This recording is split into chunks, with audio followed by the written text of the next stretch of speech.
to I Am Refocused Radio with your host, Shamaya Reed. This show is designed to inspire you to live your purpose and regain your focus. And now, here's your host, Shamaya Reed. Hey, welcome to I Am Refocused Radio. We are here once again today. We have another amazing show lined up for y'all. We have a special guest who is going to talk to us about not just her life as an entrepreneur, but she also has a book that she recently published. And her name is Miss Jaime Konzelman. She has an amazing story that we're going to learn more about today. You can visit her website, jaimekonzelman.com. But first and foremost, I want to welcome her to the show and say, how you doing today? I'm doing really well. Thanks for having me. Well, I appreciate your time. I gave you a small little teaser, but you are an author, you're a coach, you're a speaker, and we're going to learn a little bit about you. So before we dive into the book that is available on Amazon, I'm going to hold the title for now. Let's talk a little bit about your backstory. How did you get interested in being an entrepreneur? Sure.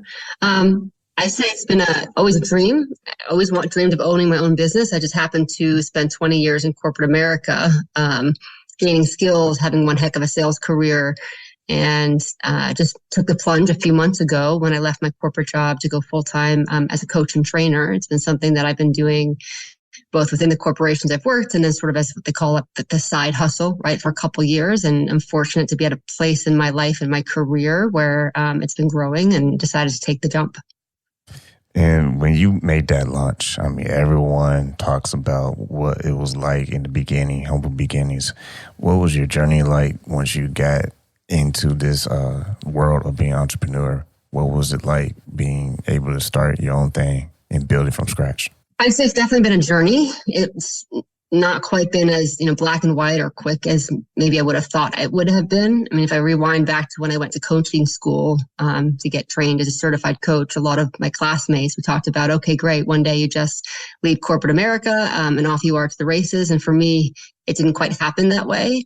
I was fortunate to be in a job and a career path in sales and a company that gave me the opportunity to be coaching in parallel to my job. So at first I started coaching other salespeople, and then I started coaching other leaders, other women leaders, other executives that came into the company. And so while I did double duty of doing both for a while, ultimately what emerged was a career path within the corporate world where I got to move from being a deal maker, so somebody who does very, very large sales deals, think $100 million complex IT sales, to being in leadership, because companies right now are looking for, well, how do I create a coaching culture? How do I help sellers not just sell more, but become happier, healthy employees? And so I moved from being a single contributor doing these large deals into leading large teams because I was a coach, and then did both for, a couple years now, and then ultimately made this step to being more entrepreneur because I was getting more requests to coach and lead trainings for corporations that it really didn't make sense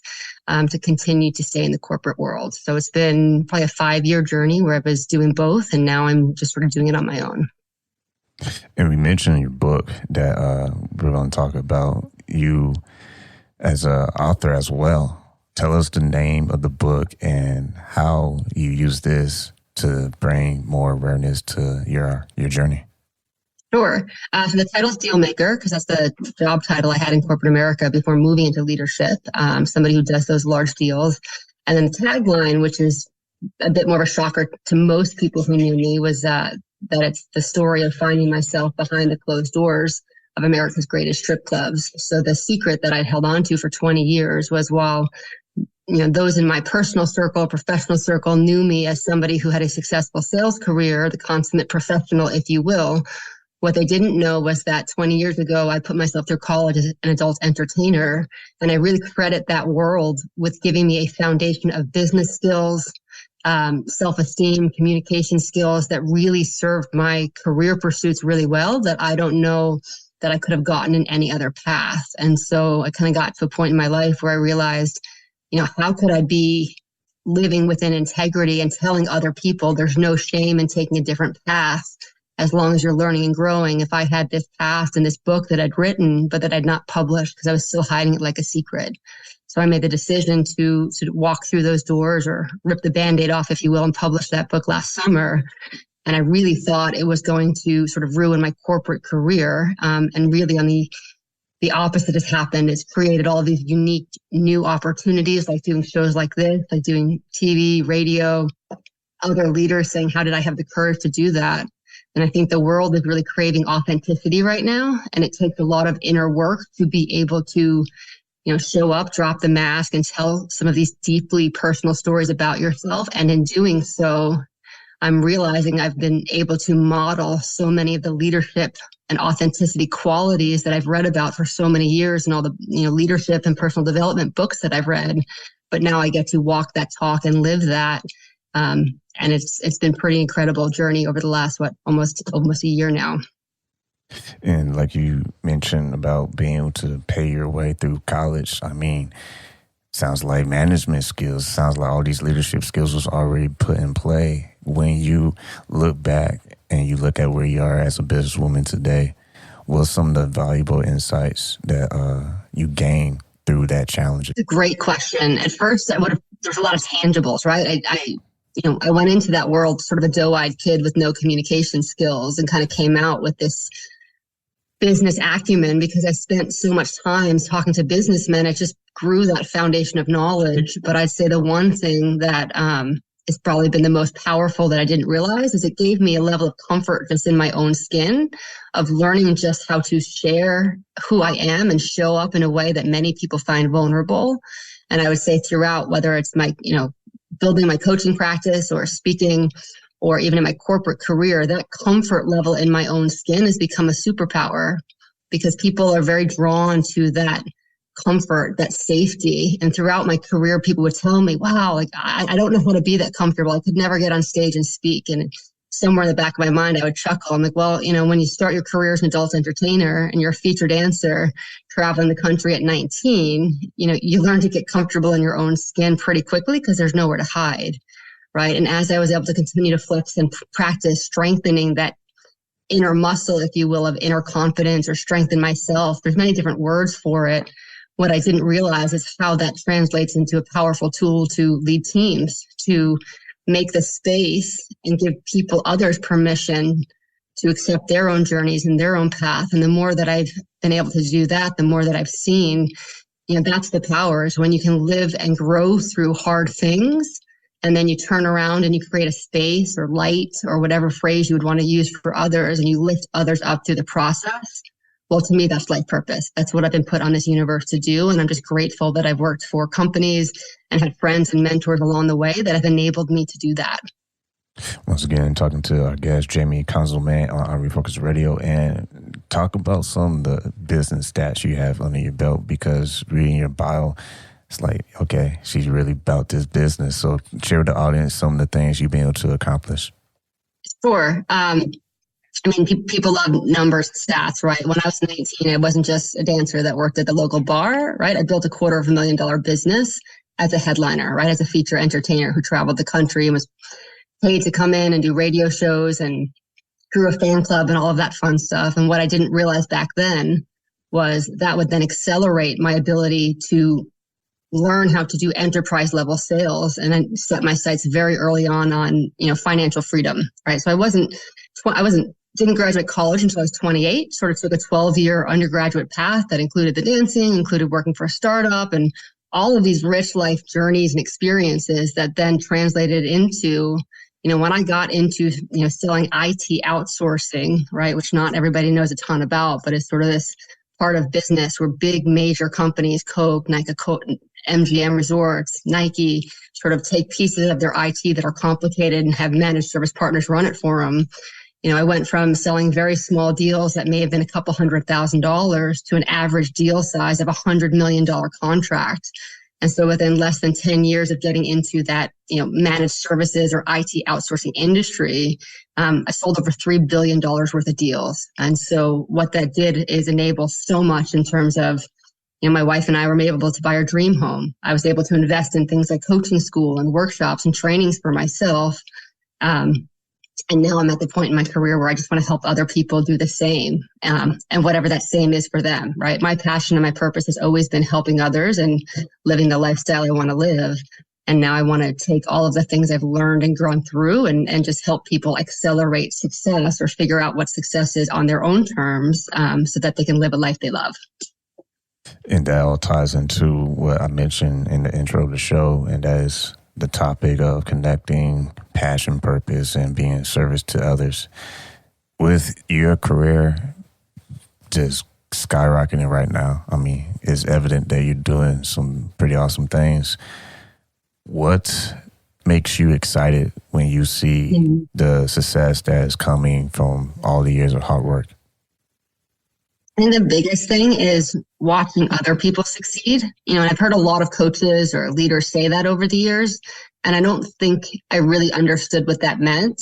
But I'll give you an example from today. I'm human like everybody else, woke up in a little bit of a grumpy mood. I train with a triathlon coach. So when I get up at 3:30 in the morning, it's dark outside. You don't always want to go hit up the gym. And I was just in one of those funks. And when I kind of came out, I got an email from one of my private coaching clients, just sharing some of the success that she's having, but super excited about the growth and super grateful for my support.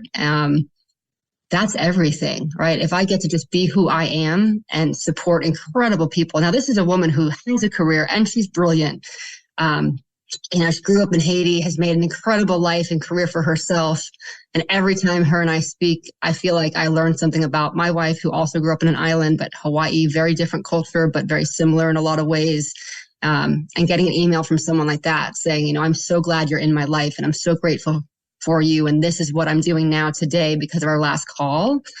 To me, that's life purpose, right? That's what it's all about. And I did not realize just how one email like that can shift the energy that I was experiencing and be that reminder that, yes, I am on my path and I'm living into my purpose, even if you can't see it in every single moment, right? Like when it's dark outside and you don't want to go to the gym kind of thing. And speaking of that, you are a true athlete. Tell us a little bit about your experience, Ironman, all-world athlete, because that's not easy. That's like next level. It is. So, for people who aren't familiar, Ironman is a long course triathlon. So you do, 140-mile race. You swim first a little over 2 miles, you bike 113, and then you run a full marathon, 26.2 miles at the end, and you do it all together. And, I talk a lot about, passions and purpose. And for some folks, that comes really easy. For other folks, that comes harder. I was one of those folks where it was harder. If you looked at my career when I was younger, I was doing all the things I thought I was supposed to do in career, in relationship. The relationship didn't work out. I was almost 30. And I realized I had been living all the things I thought I was supposed to do, but internally I wasn't really happy. And I wanted to do something about that. So rather than having sort of a pity party when that relationship ended, sat down, lit some candles in my backyard, had a little champagne, and made a list of everything I wanted to do in life, but had never done, because I put my wants, my dreams on the back burner for other people or for career or the things I thought I should be doing. And what was interesting was it wasn't easy at first. I thought, God, if I'm going to do anything, what do I want to do? And I didn't know. And that feeling was almost paralyzed. But as I sat and I listened to my music and had a little more champagne, I ended up making a list. And when I woke up the next day, there was 8 things on that list. And number 3 was be an athlete. Now, mind you, at this point in my life, I'd been going to the gym regularly since high school, but I'd never played a sport. Sports was not a thing in my family. You could do music lessons or you could, read a book, but, my parents were old school and thought sports were a bit too expensive and all of this stuff. So we just never played a sport. But yet here I was almost 30. And when I made this list, not even paying attention consciously or not censoring myself, number 3 was be an athlete. And I thought, well, I got to do something about that. Like if I still have this unrequited dream from childhood about being an athlete, I got to do something about that. And I, shared this in confidence with a close friend. And she said, oh, I know a great running coach. Why don't you go run? And I thought, oh, good God. I do a half a mile on the treadmill and it kills me at this stage of my life. Why on earth would I go run? And she hooked me. She said, it's smart people. It's good people. They're not partying so much. Like, I think it'd be good for you. You'd really like the people. And I was like, all right. And I went and I showed up and this coach looked at me and said, I believe there's an athlete inside everyone. So I'll be in your life as much or as little as you want. And over the course of the next few months, not only did I run with her several times a week in her group, I went from doing a 5K, like a 3-mile fun run, to a half marathon to borrowing somebody's bike and learning how to bike and then showing up to the pool and swimming, because a lot of these folks were triathletes. And so it was really cool experience to realize of all the different things I've done in life, because I thought I had to, right? Go to school, drop out, go again, finish that degree, go get a job, all of these things. Me just giving myself permission to look in my heart at almost 30 of being an athlete, I found an energy that I hadn't experienced really since childhood. And that's sort of what hooked me into sports. And by the end of that following summer, I'd done my first full distance triathlon, which is an Ironman. And today I've done a dozen half Ironman, just a 70-mile race, 3 full Ironmans, lots of shorter ones. And I really credit the physical transformation of learning how to train my body for a race of that distance with also transforming how I looked at things, right? I finished that first Ironman. I said, I'm going to find my life purpose. And it's going to be something very specific, because I can be a little rigid when I set my mind to it. It was going to be my passions, my purpose, and being of service to others. But there were only a few problems. Other than this racing, which I just found, I didn't really know what my passions were. I didn't think I had a purpose yet. And the only ways I'd made money was really in the sales world. And I didn't yet realize that sales is service. And so that journey of finding life coaching and the modality of how to help people really started the first time I crossed a finish line at an Ironman race. And so today, when I talk to people who are not quite fulfilled or not happy, or they have dreams, but they don't know how to pursue them, I always come back to a very simple process that really changed my life. Simple in theory, not so simple in application, which is, what are the dreams that live in your heart? You know, how do you start incorporating the things that make you happy into your busy schedule? How do you get crystal clear on the gifts that you've been innately given in this world? And when you put them together, how can you show up to serve others, whether that's people, animals, your family, community, whatever it is service means to you. But I found when, you mentioned earlier about my career skyrocketing and my new coaching business growing just organically, really without seemingly much effort, right? And I really believe it's when those pieces are aligned, right? When you know who you are and what you want, you put your energy towards it and you do it with an authentic heart and a desire to help and lift others. I really believe the universe conspires to help really good things come your way. And I'm just grateful for all of it. So thank you for letting me share that part of my journey.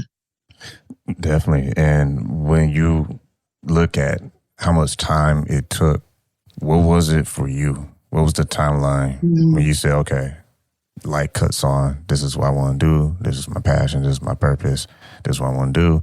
But we all know that, anything easy is not going to be that much valuable. How did you keep yourself like locked in on what it is you were trying to do with your life? I have different mantras tend to help me, right? Mantra is a phrase that you repeat over to yourself. And one of the mantras that came to mind as you were talking about that for me is steady vision and flexible means. I've known, to put a timeline to it, right? I'm 44 now. I found coaching school 5 years ago, and I found Ironman 14 years ago. So crossing that Ironman and saying, I'm going to find my life purpose and I'm going to serve others and I'm going to do so in a way, in a career that replaces my very successful corporate income. Well, that's been a 10-year journey, right? And I use the word journey because, we tend to think things are a flick of a light switch. Oh, this is my purpose. I'm going to go just do it. And you do. But then what you learn is, or at least what I've learned is, when you have a dream that is so big that you actually have to grow into it, you're going to have to live a little and give it some time and space to breathe and show up in ways that you never even thought. If you talked to me 4-ish years ago, I would have said, I'm done with corporate America. It's toxic. I hate it. I want to get away. I just need to sell one more deal, one more big commission, and I'm out. And I'm going to go coach. I never would have imagined that the more I showed up as a coach and trainer within companies, the more this sort of barrier, if you will, that's separated by passion jobs of coaching and training from this 20-year sales career, that barrier would vanish and I would get to step into sales leadership and then higher levels of leadership, leading bigger and bigger teams, but showing up as a coach and trainer first. And that's a really big distinction. So while I thought it looked like, okay, go hang the corporate, leave corporation, hang up coaching shingle and get out, there was this other path that emerged simply because I kept leaning into the dream, right? I had this vision of who I am as a coach and trainer and realized, wow, if I want people to see me that way, I have to show up that way. And let me tell you, telling the CEO of a $20 billion company, hey, I might be one of your best deal makers, but my passion is coaching and training. Can I lead a workshop for you? Was probably one of the scariest conversations I've ever had within my career. And he looked at me and he said, okay. And then told me later he didn't know what to think, but I was so darn excited that he couldn't say no. And then I can see in hindsight that was a pivotal shift in not only my career, but also in my confidence to keep leaning into the things that bring me passion and start incorporating them into the day-to-day life, start incorporating them into my career. That was 4 years ago when I had that first conversation. And I never imagined that would turn into doing trainings within corporations that would then turn into something I could sell, right? Once I left corporations at a pretty significant price point that enables me to now support my family. And speaking of confidence, that is very important. And for you as an entrepreneur, I mean, sound like you had it for a long time, because not only were you athletic, but you were also traveling at a young age and making, a lot of moves as an independent woman. So for confidence, how did you maintain that so that it will sustain your success? It's a great question. And I think it's so good to ask because so many people struggle with that. I mean, we all do. It's human, right? I think it's a human thing to get insecure, to get worried, whatever terms you want to put around it.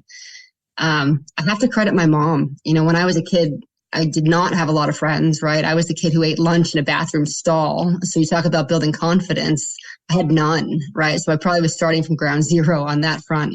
And my mom used to whisper little things like, it's okay to, march the beat of your own drummer, right? Jamie, when you're true to yourself, you can't lose. And all of these sayings that I kind of hated as a kid, as you do, right? When mom keeps saying the same thing and over, what I didn't realize she was instilling in me, almost like a muscle memory, just like an athlete goes and trains. And the more they train, the more flexible, the more strong, the more they have body awareness, the more those things fall into place. I believe confidence is the same thing, right? Nobody just takes a pill of confidence and it shows up everywhere. It's situation specific.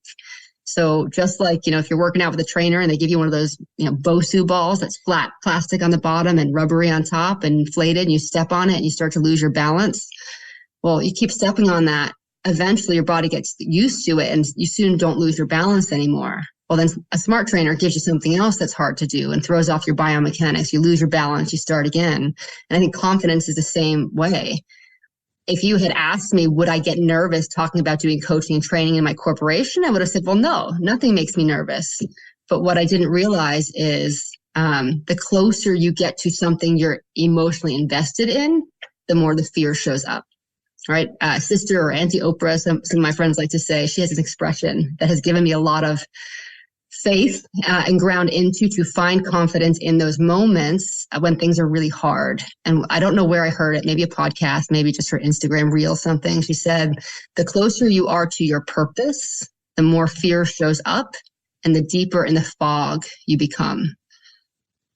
And I liked that because it gave me a visceral way to identify who I am when I'm afraid. And unless you're, built from steel, when you go from a 5K to a triathlon and it gets bigger and longer each time, you have to learn how to deal with an incredible amount of fear. The first time it was, dark 30 out and it's black and the sun's starting to come up and I snapped the goggles on face, right? And you're in a tight wetsuit and you're standing there looking at the open water and most of your practice has been in a pool. It is petrifying. I can remember my mouth being so dry and my heart beating so loud. I thought everybody could hear it. And I didn't want to do it anymore. My inner monologue was something like this. Why do I put myself through this? All the training and all the practice. And it doesn't mean anything. I'm never going to be a pro triathlete. Why am I even doing this? I should just go home. But I didn't because my coach was there and I did that triathlon, which was a small race. And what I started to notice was that inner monologue would show up when I was deeply afraid. The first time I hopped on a plane to go to New York City to read my manuscript to literary agents and publishers in New York City publishing, a book I'd been working on for over 4 years, my hands went cold, got a little nauseous on the plane. And suddenly I found myself saying to myself, oh my God, I'm never going to be a New York Times bestseller. I've put 4 years into telling this story. It's probably going to ruin my career.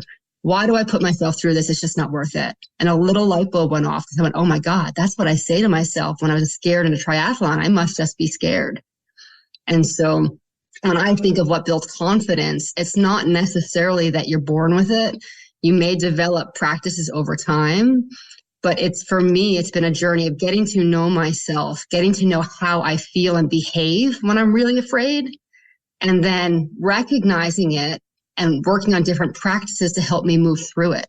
Maybe it's breath work. Maybe it's a really good music. With triathlon, I found when I was really afraid, if I could compliment or talk to other people, get myself out of my head. Hey, man, you feeling okay? You ready to do this race? Or an older lady, sometimes you see people in their 70s doing triathlon. And I say, like, mad respect. The more I got out of myself and connected with people, the more I felt grounded, the more my heart rate slowed, the more I could find my breath, the more I could find my normal. And pretty soon, right, you get in the water. And a lot of people freak out in a triathlon because they're thinking, how am I going to swim a mile or a half mile or 2.5 miles, whatever the race is? And my coach told me early on, you've done the training. You got to trust your body. You swim one buoy at a time. And I would get to one, and then I would swim to one more. Okay, I can do one more. And those small little goals made me feel better and kept it in perspective. So when I would get afraid of doing something, like telling my boss, hey, by the way, yes, I know I'm a salesperson, top performer. I'm not supposed to care about anything but sales, but I just took this coaching program and I'm a trainer and I would really love to bring our team together and do some of this stuff. I remember thinking, if he says no, if he laughs at me, at least I will have had the courage to tell him something that's true for me, and he'll know I'm a coach and trainer. Right. And so I don't always look at what is the end goal or what is a really big goal when it's something new or uncomfortable for me. I start with a conversation. And then if it doesn't go well, at least I trust and I had that conversation. Right. And I practice the conversation. Right. Like I don't just go into these things cold. But to me, that's part of the secret sauce, or lack of a better term, for building that confidence, is finding small ways to start, because the confidence building happens in the doing. It doesn't happen in all of the preparation. Like you might get a little confident if you write out a script or a plan, but it's in actually putting that into action when you develop those confidence muscles. Once again, talking to our guest, Jaime Konzelman. Go to her website, jaimekonzelman.com. And been talking about your book, Dealmaker. They can get that on Amazon. You mentioned earlier about your wife. Last question I would say is, how has your wife inspired you as an entrepreneur on your journey? In so many ways. I think for me, one of the biggest inspiration to draw from her is, she was born in the Philippines, raised in Maui, has a huge family. And watching the way they care for each other in her family, her cousins, her nieces, her siblings, her parents, and her desire to give back to her family, it just inspires me nonstop, right? Because it's something that I've always craved and it's been around me, but not shown up in the way that I watch it within her family. And to me, that not only aligns to my own personal values, but is something I aspire to live into for those I'm around. You may or may not be familiar, but oftentimes in the Hawaiian culture, people use the word ohana, family, right? And when you're in Maui, where she's from, where she grew up, it's a sign of respect to other people to say grandma, aunt, grandpa before their name, or auntie, uncle. And the same is true. And I know some of the Caribbean cultures, right? That's my brother, even though there's no physical relation. And I learned that through her. And to me, that concept resonated, right? What if we all started treating each other like some level of family member, right? Like, how would we show up for each other?